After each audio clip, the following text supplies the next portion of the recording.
जोड़ों के दर्द से आराम के ऐसे नायाब तरीके, महंगी दवाइयों से तो जान छूटेगी, इंशाल्लाह अल्लाह के करम से आराम भी ज़रूर आएगा। Welcome to my channel beauty इरसू। अगर आपने मेरे चैनल को सब्सक्राइब नहीं किया तो पहले चैनल को सब्सक्राइब कर लें और इस घंटी के बटन पर लाजमी क्लिक कर दें ताकि आपको डेली मेरी वीडियोस अपने टाइम पर ठीक 7 से 8 बजे के दरमियान मिल जाया करें। चलते हैं वीडियो की तरफ। आपने रोज़ाना करना है क्या, एप्पल साइडर विनेगर को सादा पानी में 3 से 4 चम्मच मिलाकर पीना है।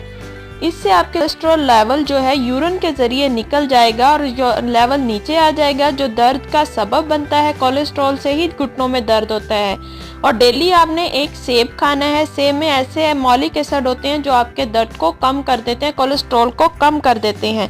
इसके अलावा हल्दी और जिंजर, अदरक और सब्जियां आपने अपनी डेली की खुराक में इसको शामिल करना है। जैसे शक्कर हो गई, शकरकंदी हो गई, ब्राउन चावल, और इसके अलावा केला, सेब वगैरह को अपनी सब्जी में, अपनी फलों में लाजमी तौर पर आपने शामिल कर लेना है। इससे आपके घुटनों की सोजिश और दर्द को ख़त्म करने की ताकत होगी और ये आपके दर्द को इंशाल्लाह ख़त्म कर देगा। इसके अलावा केले में वाफर मिकदार में कैल्शियम पाया जाता है जो कि हड्डियों की मजबूती के लिए बहुत अच्छा होता है।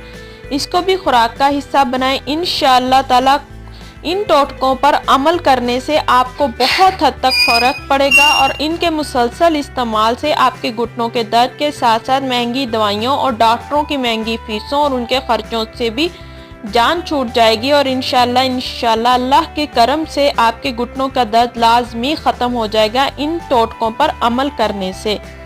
अब मेरी वीडियो अगर अच्छी लगी हो तो प्लीज़ इसको लाइक करें, चैनल को सब्सक्राइब करें और हो सके तो इसको शेयर ज़रूर करें। दुआओं में याद रखिएगा। हमेशा खुश रहें। अल्लाह हाफ़िज़।